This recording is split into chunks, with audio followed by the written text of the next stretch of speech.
Either we are there or not, ITSPmagazine still gets the best stories. There are plenty of conferences and all sorts of events that spark our curiosity and allow us to start conversations with some of the world's brightest minds. In person or virtually, we sit down with them at the intersection of technology, cybersecurity, and society. Together, we discover what the synergy of these three elements means for the future of humanity. Knowledge is power, now more than ever.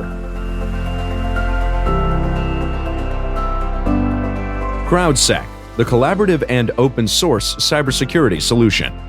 Analyze behaviors, respond to attacks, and share signals across the community for free. Let's make the internet safer together. Learn more at crowdsec.net. EdgeScan offers continuous vulnerability intelligence as a service, accurately identifying vulnerabilities and exposures across the full stack. All threats are verified by cybersecurity experts, providing exploitable risk and remediation guidance, virtually false positive free. Learn more at edgescan.com.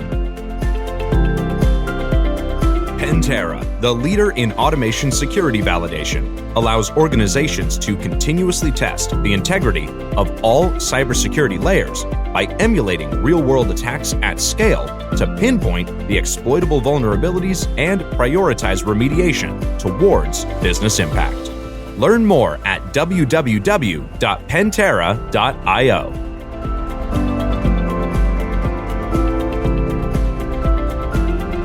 Here we are. And you're starting with mute? Is that how you're going to start the live streaming right there? Let's start the live streaming muted. That's always a good way. That's what I love about the live. Is that a flat tire on the road to Vegas? Is that what we just experienced? We made it all the way there, and then we got the flat tire. I think it make it more interesting. It's real. It's not script. It's not edited. We're just here, and we're excited. And what a better way to start, Sean? I know, such a cool guest to have on to kick off our streaming activities from Hacker Summer Camp. Mikko Hypponen, thanks for being on. Well, thanks for having me. It's great to be here, reporting live from Mandalay Bay, Las Vegas, Nevada. Live from all the action. Yes, that is the spirit. Not as warm this time around, you said, as previous? Yeah, that's right. I don't know what it's in Fahrenheit, but in Celsius it's 38. Yesterday when I landed, I was flying in via London. One of the Brits told me that, we had the same this summer in UK. It's not too bad. That's right. Yeah, the UK has kind of been melting. The whole of Europe, I think, has kind of had a warm spell. Probably a little more humid there than in Vegas, so I would imagine. Yeah. So anyway, we're not here to talk about the weather. We're here to talk about all the fun things going on, your experience thus far, even though it's early times there for you. And I know you have a new book out, and you're doing a book signing. So let's get into it. There may be one or two people who don't know who Mikko is. So just a quick word about what you're up to, Mikko. What's going on? Well, actually, this is a good time to speak about what I'm doing because I've changed the company where I work at, which is unusual for me. This is my year number 31 working in InfoSec. I joined a small startup company in 1991. Throughout the years, that same company has changed names again and split into different companies. But effectively, I'm still working at the same place where I started 31 years ago. The company is called nowadays WithSecure. And there also is a company called F-Secure, which used to be my previous employer, because F-Secure split into business side and consumer side. And I'm continuing my career on the B2B side, which is called WithSecure. Nice one. And same kind of role, or what's going on? What are you working on? My role for the last decade has been to brief our customers and clients on who we are fighting. Like, where are the attacks coming from? What are the organized crime gangs doing? What motivates them right now? How are they changing their operations? And regrettably, more and more, what governments are doing, what's happening with espionage, sabotage, and cyber war. I do briefings to our clients and customers and prospects, and then I go to events and do talks. And yes, for the last 2 years, I've been working on a book, which came out last week. I'm really happy to have it out. It's a really long time coming. Let me pose like this. So smart. That's right. A nice. It is smart. It is vulnerable. That makes sense. Yep. That's right. So you would think with 31 years of experience, we should be done by now. I mean, why do we still worry about InfoSec and cybersecurity? And maybe actually, no, I'm actually wondering how different it is compared with 30 years ago. I mean, if you could use a few words to describe this difference, what would that be today? Well, I always travel with something to remind me of where I'm coming from. One of these. Oh, God. Nice. Love it. That's how I started. The save button. Yes. Now, do they stop you at the airport with that? Do they ask you what it is, like in costume at the airport? What the hell is this? Do they know? The way I would explain it, it's that it's the USB thumb drive of the 1990s. I love it. But seriously, of course, the world technologically has changed drastically, but the biggest change has been in the enemy, like who we are fighting, because it used to be just teenage boys writing viruses for fun. Yet the problems were very real already in the late 1980s, early 1990s when I started. But of course, it's much, much more serious today. And to summarize, like why aren't we ready? Why do we still fight these problems after decades? It's because we have bad people. We will never run out of bad people. And we should actually be proud of the development we've been able to do. And I know it's not easy to see, but I claim that security is doing now better. Cybersecurity, computer security, information security is doing now better than ever before. You can challenge me on that, but that's my claim. Well, just for everyone who wants to challenge you, just think about what it would be like if we didn't have all the good people doing the good work. Right? Yeah, and just look at the technology we're using. I mean, compare the security of the computers we had a decade ago and what we have today. Compare the security of these portable machines that we carry around us everywhere. This is actually a very secure device. And the best example I can give about that is that the price to hack this device, this is an iPhone, the price to hack an iPhone, as we've all read from newspapers regarding the news on NSO and Pegasus, it costs you 100,000 euros or $100,000 roughly to hack an iPhone. And that's a success story. That's a win. I mean, if it costs $100,000 to hack a device, that's a successful device security-wise. Compared to the price, what it costs to hack a Windows laptop, it costs nothing. The price to hack an iPhone is $100,000.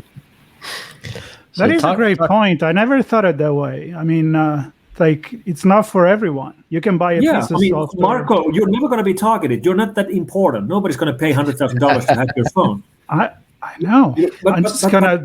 I'm gonna take off and the CEOs. They get targeted, and that's a success story. Only the most important people get targeted because it's so expensive to target their devices.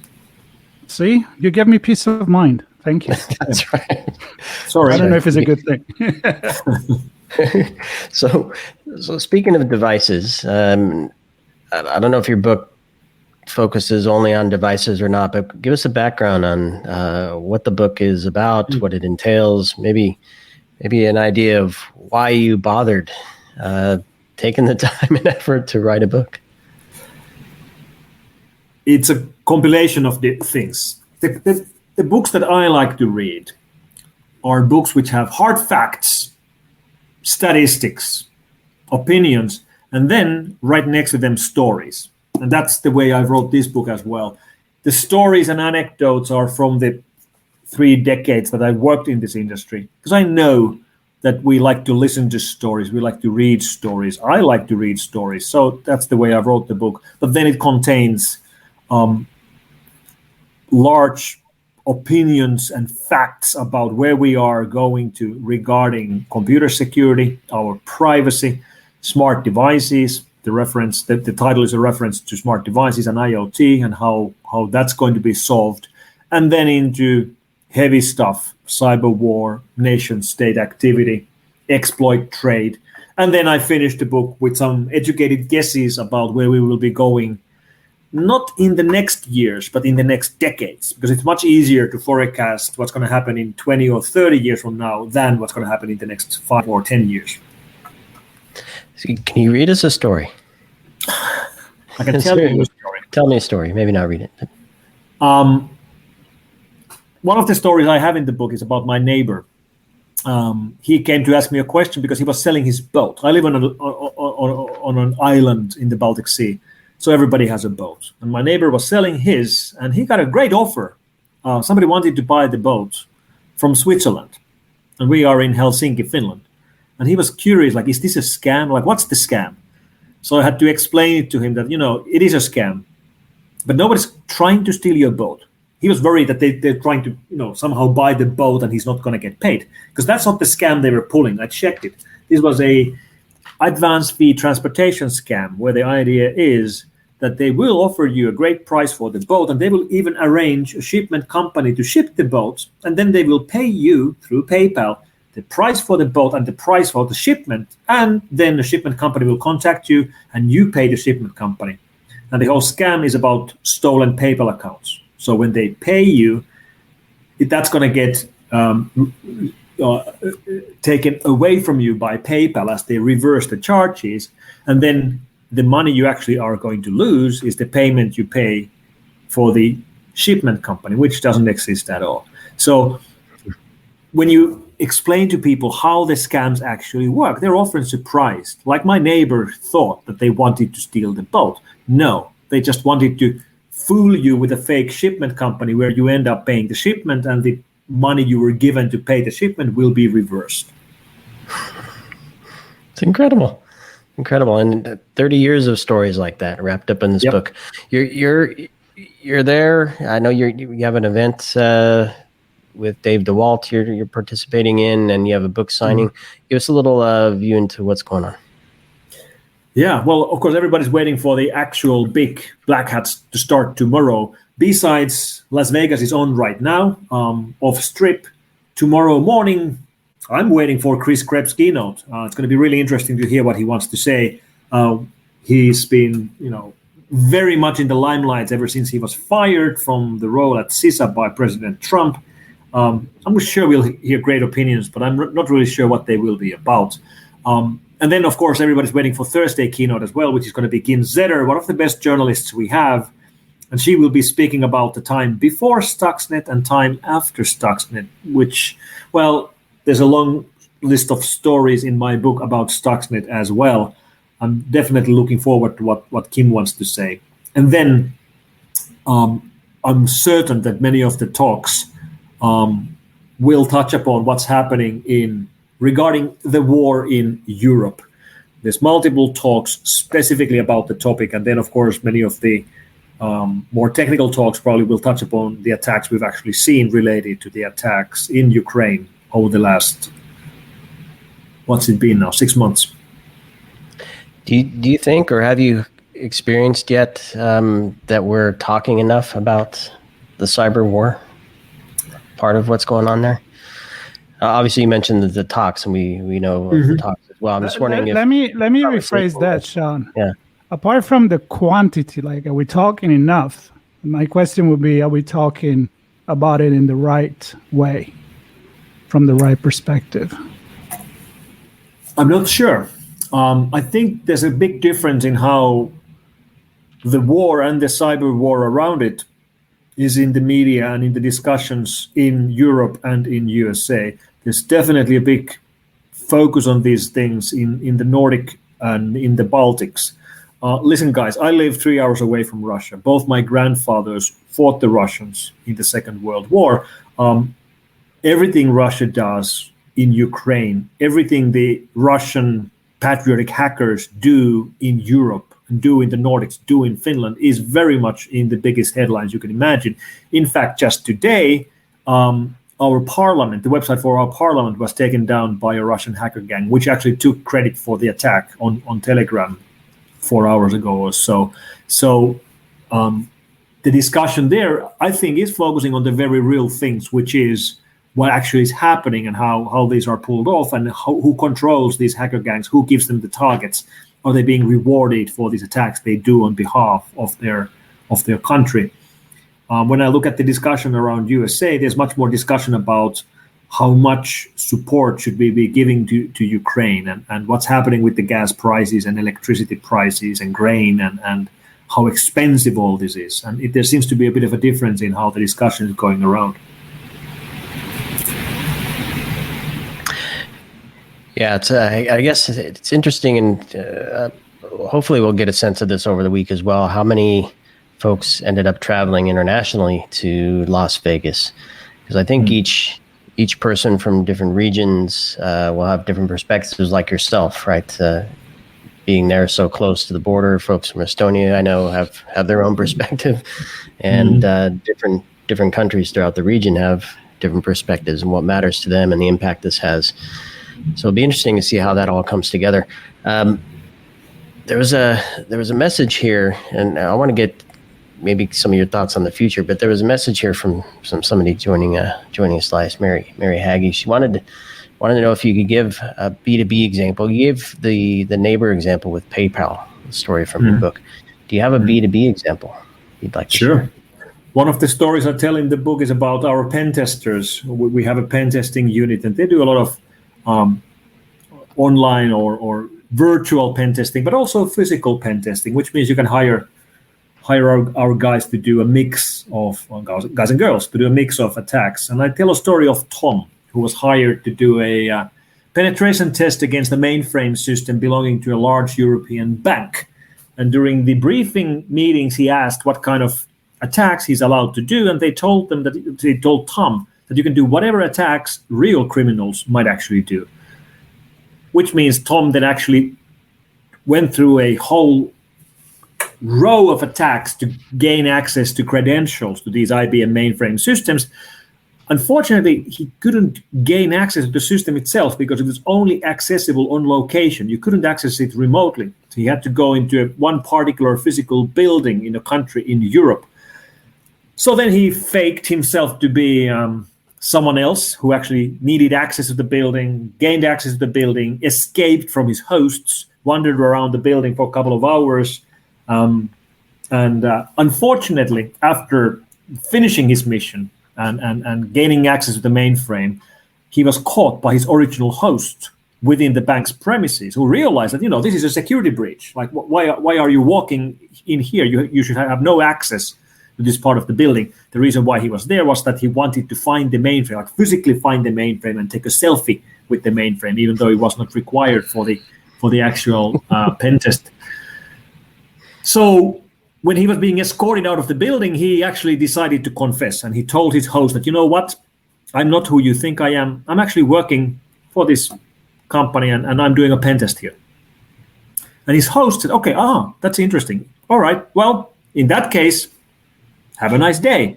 And he left him right there and walked away. After which Tom spent another 2 hours in the building, found the mainframe, and took a selfie with the mainframe. I've seen it. That's incredible. So which part was the social engineering there? Was it the fact that he wasn't a pen tester, or it was a pen tester? It's incredible. It's a good trick. Like, if you're a criminal and you get caught, tell them that you're a pen tester. Exactly. I don't want to take too much of your time, but I want to take advantage of you being here. And you mentioned Chris Crabb. We actually talked to him on the Chats of the Road about his upcoming presentation. And there is a lot of looking back this year. I think maybe because it's the 25th year of Black Hat. And so an opportunity to look back, learn from the past, to move into the future. At least this is what you would think humans should do, right? Smart people, hackable people. What's your vision for that? Just in a nutshell, where you see it going, maybe even from a global perspective. You mentioned the war, you mentioned, we learn how connected we are. I think that's one of the big lessons. One phrase I find myself repeating a lot nowadays is that after all these years in information security and in computer security, we should understand that we are no longer securing computers. That's not our job. We're not securing computers, we're securing the society. We're not securing computers, we're securing the society, because the whole society, everything around us, runs on computers. And that's a pretty big responsibility to give to a bunch of geeks and nerds that we are, but that's the responsibility we have. Great point. Who are you calling a nerd? That's what I want to know. I'm calling you a nerd, Sean. Yes. Yes. Well, He's Mikko, proud. I mean, I am proud of that. And a foodie. You can call me a foodie as well. Mhm. I mean, I'm thrilled to have this time with you. I know it's a busy week. You're getting into it there, and I'm excited to have you on and to share what you have planned and some of the ideas that you have. Congratulations on the book. Oh, and I have to tell you something I'm really proud about. Now that I arrived to USA yesterday, my second trip to USA after the pandemic, and the book came out last week. So last night it came to me, hold on, let me make a search. I went to Barnes & Noble website and I made a search for my own name. And of course my book is listed there. But then I checked if it's available in nearby stores, and it is. There's 3 Barnes & Nobles within 10 miles from me, which actually has this in the shelves. And that feels really weird to me, but that also makes me proud.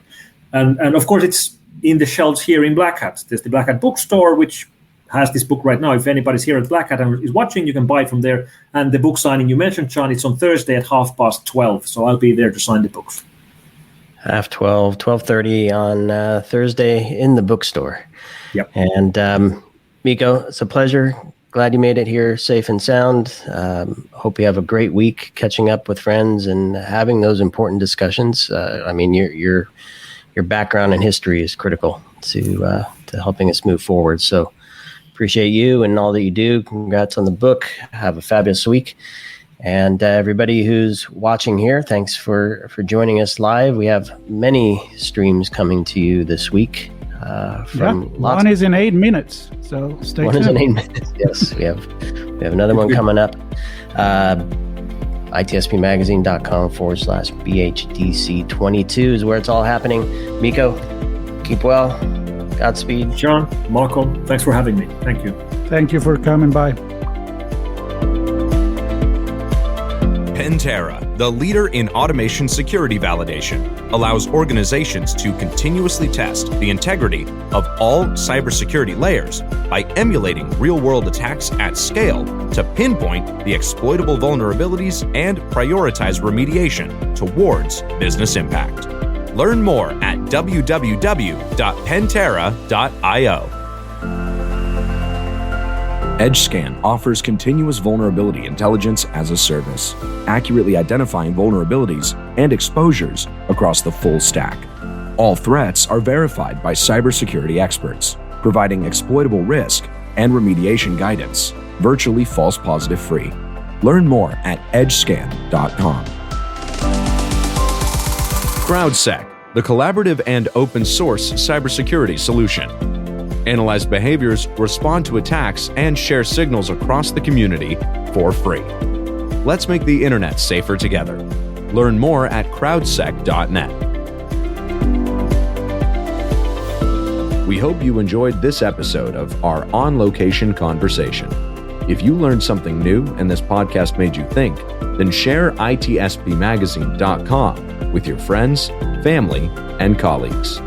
If you represent a company and wish to associate your brand with our conversations, sponsor one or more of our podcast channels. We hope you will come back for more stories and follow us on our journey. You can always find us at the intersection of technology, cybersecurity, and society.